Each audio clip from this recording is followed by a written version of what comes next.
মোহাম্মদপুর ঈদগাহ মাঠে ঢাকা ১৩ আসনের ১১ দলীয় জোট প্রার্থী মামুনুল হকের নির্বাচনী জনসভায় যোগ দেন জামায়াত ইসলামীর আমির ডাক্তার শফিকুর রহমান।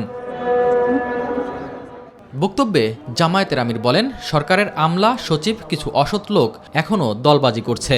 সরকারের কিছু আমলা, কিছু সচিব, কিছু অসৎ লোক এখনো দলবাজি করছেন।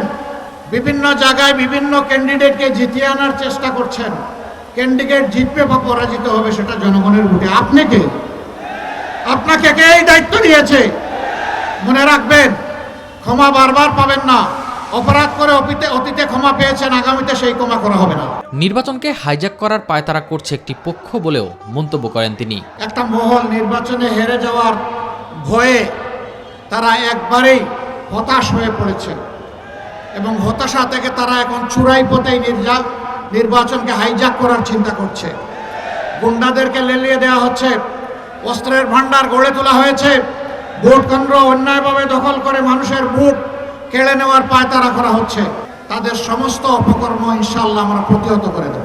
ভোট চুরি ঠেকাতে এখন থেকেই পাহারাদারি শুরু করতে বললেন আমিরে জামায়াত। কোনো ভোট ডাকাত, কোনো জালিয়াত, কোনো ভোট চোর, কোনো অবৈধ ইঞ্জিনিয়ার যাতে জনগণের কপাল নিয়ে খেলতে না পারে তা রুখে দিতে হবে ইনশাআল্লাহ। এখন থেকে পাহারাদারি শুরু। বিজয়ের মালা গলে পরিয়ে দিয়ে তারপরে ঘরে ফিরবেন। ৫টি বিশ্ববিদ্যালয়ের মতো ১২ তারিখও জনগণ জামায়াতের পক্ষে থাকবে বলে প্রত্যাশা করেন শফিকুর রহমান। ইনশাআল্লাহ ১২ তারিখ বাংলাদেশ একই দৃশ্য দেখবে। আসসালামু আলাইকুম ওয়া রাহমাতুল্লাহ। এস এম আরিফ, মাই টিভি, ঢাকা।